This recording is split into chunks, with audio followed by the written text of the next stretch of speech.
जी राजा साहब, देखिए, ये इस तरह टीवी पे बैठ के ना सियाको सबाक से हटकर आधा सच आधा झूठ आधे जुमले, इसका कोई फायदा नहीं है। देखिए, अगर मैं हर नुक्ते का जवाब देना शुरू करूं कि IMF को खत में दर हकीकत क्या लिखा था तो बहुत वक्त गुजर जाएगा। ऐसा कुछ नहीं लिखा था कि पाकिस्तान को किसना दी जाए। मैं बड़ी अच्छी तरह उस खत को जानता हूं। बन्नू वाकये में PTI का कोई अमल दखल नहीं है, किसी ने ये इल्जाम भी नहीं लगाया था। आज मैं ये सुन रहा हूं यास्मीन राशिद ने क्या कहा, उसको पूरी जब आप गवाही अदालत के सामने पेश करेंगे तो बिल्कुल वाज़ेह हो जाएगा कि वो 70-72 साल कैंसर की पेशेंट खातून उस दिन क्या रोल अदा कर रही थी। ऐसा नहीं है। Professor king Edward medical university की एजाज चौधरी ने क्या कहा, अगर कोई गलत बात कही तो बिल्कुल हम कहते हैं अगर किसी ने कुछ गलती की है तो उसको सजा दें, लेकिन उसका यह मतलब नहीं है कि आप पार्टी पे चढ़ दौड़ें या किसी को कहें कि ये गद्दार है। बात करने का मौका जरूर दीजिए। जो बात की हमारे दोस्त आजाद साहब ने, वो बहुत अच्छी बातें की आजाद साहब ने।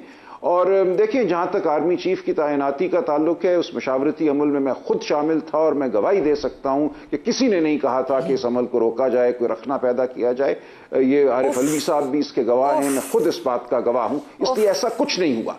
इसलिए ये तमाम बातें सियाको सबाक से हटके करना कोई इसमें फायदे की बात नहीं है। हमें वाकयतन अब आगे बढ़ना चाहिए। पाकिस्तान के अवाम को हमें अहमियत देनी चाहिए। जिन लोगों ने इतनी बड़ी तादाद में एक पार्टी को पार्टी समझा और पार्टी को वोट दिया, उनको हकीर नहीं जानना चाहिए। कभी कहते हैं चाहत अली खान के परवाने हैं। ये जमहूरियत के खिलाफ एक जो रवैया है उसका इजहार है। हमें बिल्कुल अपने आप को अवाम से बरतर नहीं समझना चाहिए, अवाम को हकीर नहीं समझना चाहिए, अवाम की आवाज सुननी चाहिए, अवाम के जख्मों पर मरहम रखना चाहिए। PTI पाकिस्तान की सबसे बड़ी सियासी जमात है, ये एक हकीकत है। इस हकीकत को हमें आगे लेकर बढ़ना है और बिल्कुल हम सबको, मैं कहता हूं PMLN हो, पीपल्स पार्टी हो, JUI हो, तमाम जमातों को पाकिस्तान की फलाह के लिए अपना रोल अदा करना है। अब वक्त है कि हम एक दूसरे पर उंगली उठाने की बजाय बैठने की बात करें, आगे बढ़ने की बात करें और जो मुक़द्दरा है उसको इसमें एक बड़ा रोल अदा करना है, उसको दरवाजे खोलने हैं, उसको वो हालात पैदा करने हैं जहां ये गुफ्तगू हो सके। तो इसलिए हमें अब तामीर की तरफ बढ़ना है, तखरीब से हमें हटना है। मैं आजाद साहब से पहले जवाब, आजाद साहब पहले आप इस पर थोड़ा सा ऐड करें, क्योंकि जी आप करिएगा, मैं दोबारा आपकी तरफ आऊंगा इसके बाद। उन्होंने कहा मुक़तदरा दरवाजे खोले, बात आगे बढ़े। राजा साहब ने जहां गुफ्तगू कंप्लीट की, मुक़तदरा के साथ ये गुफ्तगू करे बगैर ये मसले हल नहीं होने। ये रियलिटी है, चाहे आप इसको जो मर्जी कहें। कैसे होगा ये? इसमें देखें, हमारे इस मुल्क के अंदर और पॉलिटिकल पार्टीज के अंदर पोलराइजेशन वो इस वक्त पीक पे है। मैं समझता हूं कि ये जो टेक्निकल नॉकआउट की बातें हैं ना, वो कोई भी पॉलिटिकल पार्टी हो, चूंकि मैं मेरिट की बात कर रहा हूं, उसके कॉन्सिक्वेंसेस को ज़हन में जरूर रखें। इसलिए कि इस मुल्क की इस वक्त जो मौजूदा सूरत हाल है, इसमें महंगाई, यहाँ पे लॉलेसनेस, यहाँ पे रूल ऑफ लॉ की कमी, application of law, implementation of rules and everything and supremacy of constitution, ये सारी चीजें लैकिंग है। और इस वक्त आवाम का एक ही बुनियादी मसला है, वो महंगाई और गुर्बत है, सर्वाइवल है, जिंदा कैसे। मैं ये कह रहा हूं, जब आवाम इस नहज पे पहुंच चुकी है और आप इस मुल्क के अंदर एक ऐसा दोबारा से कोई काम खुल जाता है, तो फिर मैं समझता हूं कि पॉलिटिकल पार्टीज के हाथ से गेम निकल जाएगी। इसको बड़ा केयरफुली देख के, सोच समझ के कोई भी स्टेप लेना है। देखिए, अगर आज इस मुल्क के अंदर जमहूरियत से भी लोग तंग आ गए तो फिर किधर जाएंगे? वो है ना एक पंजाबी का शेर मुनीर न्याजी का, कुछ उंज भी राम औखियां सन, कुछ गल विच गम दा तौक भी सी, कुछ शहर दे लोग भी जालम सन, कुछ सानू मरण दा शौक भी सी।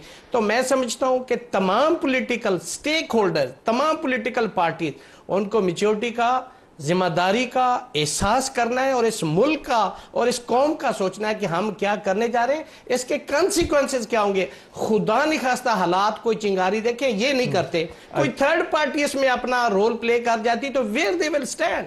अज़मा बीबी, जो इन्होंने मुनीर न्याजी का वो किताब पढ़ा है ना, उस नज़म का जो आगाज होता है, वो पहला उसका मिसरा है कि किसदा दोष सी किसदा नहीं है, गला उन करंदिया नहीं, वेले लंघे तौबा वाले, राता हो के भरंदिया नहीं। तो ये हमारी पॉलिटिकल लीडरशिप के लिए भी एक लेसन होना चाहिए कि वो दोष किसका था उसको छोड़ के आगे हल की तरफ भी तो तवज्जो दे दें। अब बहुत कुछ पाकिस्तान के साथ हो गया, हमें इससे निकलना भी है।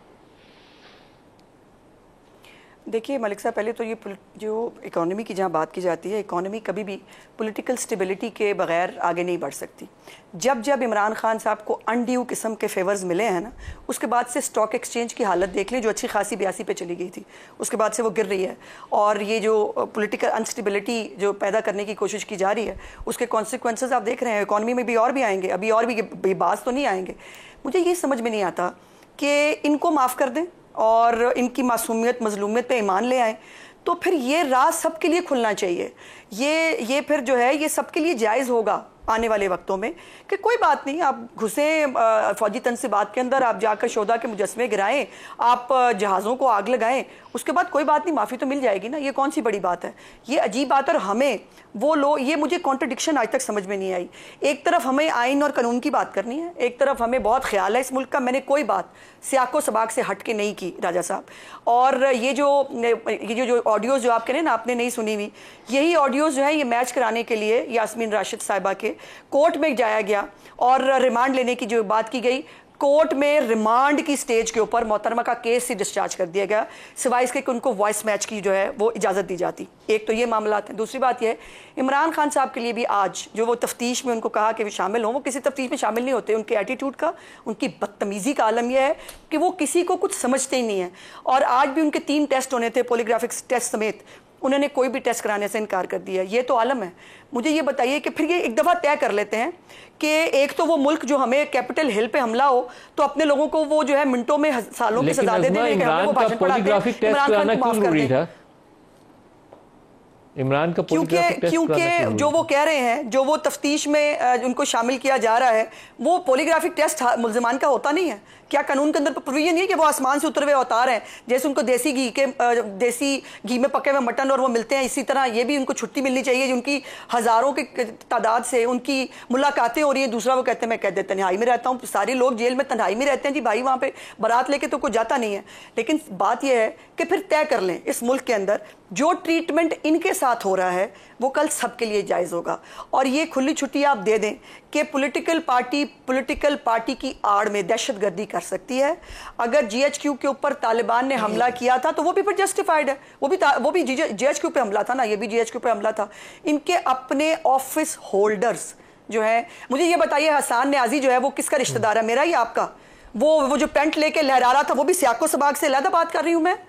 वो जो तकरीर फरमाई थी उसने नाम ले रहा था, वो मैं सियाको सबाक से अलग बता रही हूँ। लेकिन अगर ये सारा कुछ सफाया हो गया ना अज़मा, तो पाकिस्तान का बहुत खसारा है। आखिरी मिनट है राजा साहब, क्लोजिंग रिमार्क्स, आखिरी लास्ट मिनट है, सिर्फ 1 मिनट में। देखिए, इसमें जो बात हम करना चाह रहे हैं उसी की तरफ हमें बढ़ना चाहिए। हमें मरहम रखने की ज़रूरत है।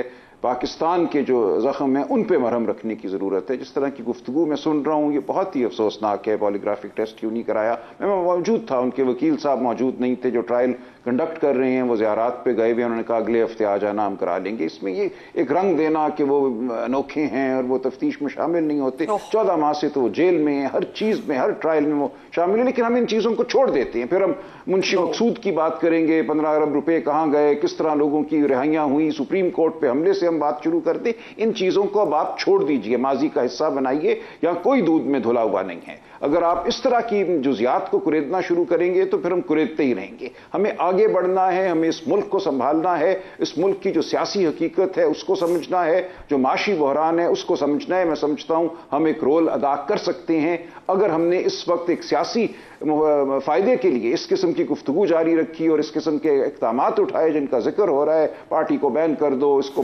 सजाए मौत दे दो, इस पर बगावत का इल्ज़ाम लगा दो, तो ये मुल्क अबतरी की तरफ ही जाएगा। हम कहीं आगे नहीं बढ़ सकेंगे। जरूरत है मैच्योर बुर्दबार राजा साहब, बहुत शुक्रिया। आज के लिए इतना ही, इजाजत दीजिए। अल्लाह हाफिज।